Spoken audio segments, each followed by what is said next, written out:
yang melihat bahasa Melayu itu rendah kerana orang Melayu miskin.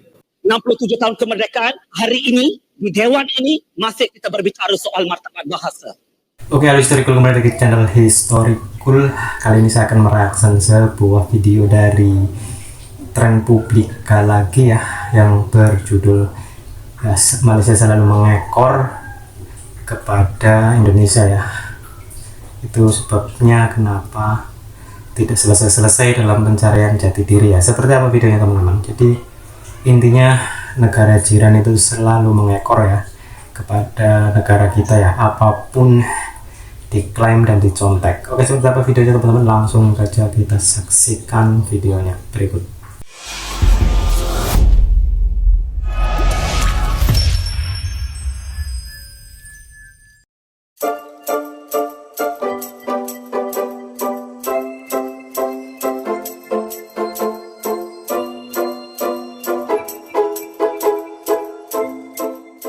Lihat bahasa Melayu itu rendah kerana orang Melayu miskin. Yang melihat bahasa Melayu itu rendah kerana orang Melayu miskin.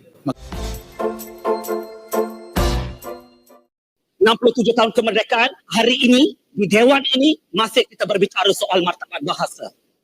Jika kita 67 tahun kemerdekaan, hari ini di Dewan ini masih kita berbicara soal martabat bahasa. Jika kita benar. Kini kita semakin tahu kenapa kaum Melayu Malaysia senantiasa mendompleng Indonesia. Kenapa kaum Melayu Malaysia selalu mengusik bangsa dan bahasa Indonesia. Hal ini terjadi karena mereka sebenarnya bingung. Kaum Melayu Malaysia tak mampu membentuk bangsa Malaysia. Mereka juga tidak sanggup menyatukan Malaysia dengan satu bahasa. Bahasa Melayu Malaysia tidak diterima oleh seluruh kaum di Malaysia. Bahasa Melayu Malaysia tidak berharga di negara ini. Karena kegagalan itulah, kaum Melayu Malaysia kemudian melakukan cara yang kurang bermartabat agar terlihat sebagai kaum yang hebat. Kaum Melayu Malaysia bermimpi untuk membentuk bangsa Melayu Mahawangsa. Mereka juga gembar-gembor mengenai bahasa Melayu Mahawangsa, sekaligus budaya Melayu Mahawangsa. Tentu saja semua halusinasi atau mimpi tersebut dilakukan dengan cara mendompleng bangsa, bahasa, dan budaya Indonesia. Propaganda murahan itulah yang membuat risih bangsa Indonesia. Sudah jelas, rakyat Indonesia tidak menyukai propaganda seruman serumpun dan upaya melabeli bahasa Indonesia dengan kata Melayu, tapi mereka seperti tak punya malu lagi. Sebabnya, kaum Melayu Malaysia memang sedang bingung. Selama ini bahasa Melayu memang tidak laku, tidak bernilai ekonomi, dan tidak bermartabat di Malaysia. Video berikut ini menggambarkan hal itu. Bahasa Melayu dianggap sebagai bahasa kaum miskin Melayu di Malaysia. Tanggapan bahasa Melayu seperti yang diperuntukkan dalam perlembagaan. Ya, Gapena baru ini kalah dalam dari peringkat Mahkamah Tinggi, kalah di peringkat Merayuan, ditolak pula di Mahkamah Persekutuan. Kami tak masa kesal, kami tak masa takut tentang hal ini. Kami juga bersedia untuk on the street, bergerak di jalanan. Tetapi kita juga memikirkan bahawa bagaimana kita nak mendidik balik kelompok-kelompok tertentu yang melihat bahasa Melayu itu rendah kerana orang Melayu miskin. Yang melihat bahasa Melayu itu rendah kerana orang Melayu miskin. Maka dilihat bahasa Melayu. Tanggapan mereka bukan melihat bahasa Melayu sebagai bahasa kebangsaan, sebagai national language, tapi mereka melihat bahasa Melayu sebagai milik suku bangsa. Sebab itulah tanggapan-tanggapan itu berlaku. Jadi kita nak perlu betulkan supaya mereka dapat meyakinkan bahawa isu ini dapat diperjelaskan dengan baik. Sekian, terima kasih.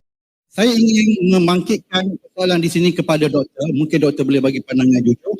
Adakah kerana peralihan istilah daripada bahasa Malaysia ke bahasa Melayu jadi kepada kaum bukan Melayu untuk menerima bahasa Melayu sebagai bahasa kebangsaan? Sebab doktor sebut tadi, 3 perkara yang kita dahaka, iaitu kepada ibu negara ataupun ibu pertiwi, dan satu doktor kata kepada bahasa kebangsaan. Tetapi kita kena ingat, dan di sini sejujurnya mungkin semua akan mengaku bahawa bahasa ibunda kepada rakyat Cina adalah bahasa Mandarin. Bahasa Cina. Bahasa ibunda kepada orang India atau orang Tamil di Malaysia adalah bahasa Tamil. Tentu saja mereka akan menggunakan bahasa Cina dan juga bahasa Tamil. Saya ingin melihat pandangan doktor sebagai seorang pejuang bahasa sekarang dan ahli lembaga Dewan Bahasa Kata. Sekian, terima kasih. Terima kasih atas soalan yang diberikan. Bagi saya, peralihan daripada bahasa Melayu kepada bahasa Malaysia tidak menjejaskan sebenarnya. Unsur perpaduan atau kekuatan kita. Masalah perpaduan ataupun masalah kita ini sebenarnya ialah masalah kita sendiri. Bagi saya, masalah jati diri masalah yang sangat besar. Walaupun pelbagai dasar dibawa, masalah itu kerana pemimpin dari peringkat atas sehinggalah masyarakat pada peringkat bawahan, bagi saya kebanyakan mempunyai masalah jati diri kebangsaan. Itu yang menjadi masalah besar. Dan penggunaan bahasa ibunda, bahasa begitu kaum masing-masing, itu keunikan Malaysia sebenarnya. Kita yang mengangkat slogan Malaysia negara Asia, Malaysia unik sebagai negara Asia. Mengapa keunikan di bahasa yang lucu dalam masyarakat? Contohnya kita ambil masyarakat orang asli. Mereka juga mempunyai berbagai bahasa di situ. Ada banyak suku, banyak bahasa. Begitu juga kita ada bahasa Tamil, bahasa kita ada bahasa Cina, bahasa Mandarin dan sebagainya. Dan kita dalam bahasa Tamil pula kita ada Tamil, Telugu, Malayalam, banyak lagi suku bahasa yang ada di situ. Tetapi semua bahasa ini boleh menjadi cabaran kepada perkembangan bahasa. Tapi cabaran itu perlu dilihat dalam aspek positif. Mengapa? Semua cabaran ini bila kita tangani, kita rangkum sekali, barulah kita bentuk bahasa kebangsaan. Barulah kita ada semangat jati diri. Semua manusia kita anggap, setiap orang ini berbeza. Kita lihat jari jemari kita. Setiap jari ini setiap satunya berbeza. Mempunyai fungsi yang berbeza. Begitu dalam aspek bahasa. Tetapi bila semua ini dirangkum sekali, digenggam sekali, akhir jadi genggaman tangan. Itulah bahasa kebangsaan bagi. Selanjutnya, kita akan simak bahwa bahasa Melayu Malaysia sebetulnya telah gagal menjadi bahasa resmi dan bahasa di mahkamah atau pengadilan. Selain itu, bahasa Melayu Malaysia juga telah gagal menjadi bahasa ilmu atau bahasa pengantar pendidikan. Bahasa melambangkan identiti bangsa. Hilang bahasa, lenyaplah bangsa. Saya selalu menekankan aspek ini. Jika kita kata membunuh seorang itu suatu kesalahan, sebenarnya membunuh bahasa itu lagi besar dosanya daripada membunuh orang. Kalau bunuh seorang, mati itu seorang. Bunuh bahasa, mati itu satu bangsa. Mana satu dosa paling besar sekarang? Bunuh bangsa itu lebih besar daripada bunuh manusia seorang. Itu sebenarnya pepatah menyatakan hilang bahasa, lenyaplah bangsa. 67 tahun kemerdekaan, hari ini, di Dewan ini, masih kita berbicara soal martabat bahasa. Jika kita benar-benar telah mencapai kemerdekaan, bukankah kemerdekaan itu juga perlu dikecapi oleh bahasa kebangsaan kita? Tapi sehingga hari ini, pakar-pakar bahasa, dewan bahasa, pejuang bahasa, pencinta bahasa, kita semua masih berbicara soal martabat bahasa, kedudukan bahasa. Kita masih bercakap, kita masih meminta, kita masih merayu pada semua orang. Martabatkanlah bahasa kebangsaan. Jadi inilah perkara yang perlu kita perhalus secara bersama. Kita perlu lihat secara rinci, betul atau tidak bahasa Melayu ini digunakan sebagai bahasa rasmi. Malangnya sehingga hari ini, perkara ini tidak berlaku dalam realiti. Masih lagi mesyuarat pada peringkat lebih tinggi di jabatan-jabatan kerajaan masih menggunakan bahasa Inggeris. Walaupun bukan sepenuhnya, tapi sebahagian besarnya masih menggunakan bahasa Inggeris kerana mereka lebih selesa menggunakan bahasa Inggeris. Saya pernah sebut dalam beberapa ceramah sebelum saya, jika kita menggelar diri kita sebagai warga negara Malaysia, kita seharusnya boleh berbahasa Melayu. Akta bahasa kebangsaan, akta yang bagi saya tidak mempunyai taring. Ya, sayang 1000 kali sayang, akta ini tidak mempunyai taring bagi saya. Dan akta ini sebenarnya perlu diperkasakan. Jika tidak diperkasakan, bagi saya sampai bila-bila, ya, kita masih gunakan akta dengan cara kita menasihati orang. Di Malaysia, nasihat saja tidak cukup. Nasihat mesti datang dengan satu bentuk tegahan melalui kuasa undang-undang. Isu bahasa kebangsaan sebagai bahasa mahkamah. Ini satu isu yang sangat besar. Ya, setiap orang di sini, setiap orang di Malaysia, mahkamah merupakan satu organ utama dalam pentadbiran kerajaan. masih ada prosedur di mahkamah, perbicaraan atau pendengaran kes di mahkamah yang masih menggunakan sepenuhnya dalam bahasa Inggeris.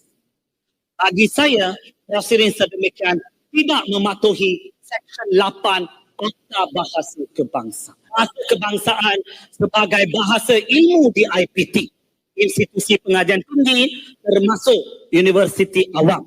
Ya, persoalannya sebagai rakyat Malaysia, apakah kriteria diambil kira oleh menteri dalam memberikan kedulutan kepada Universiti Awam untuk menggunakan bahasa Inggeris sebagai bahasa pengantar dan bukannya bahasa kebangsaan.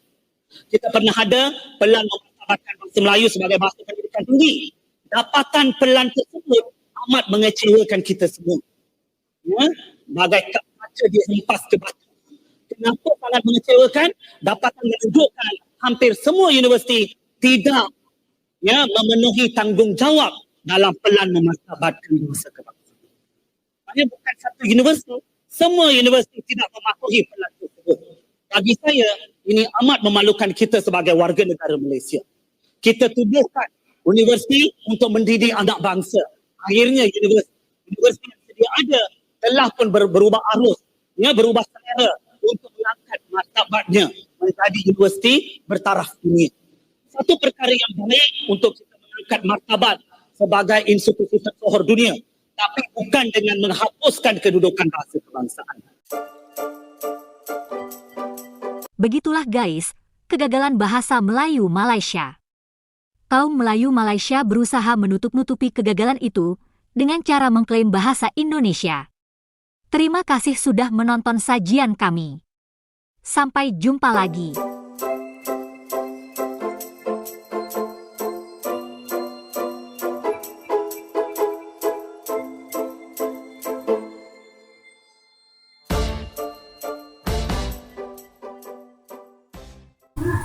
Oke, seperti itu videonya teman-teman. Silahkan di komen dan pendapatnya di kolom komentar ya. Jangan lupa juga share, subscribe kalau teman-teman suka video ini. Sampai jumpa di reaction saya yang lain. Bye-bye.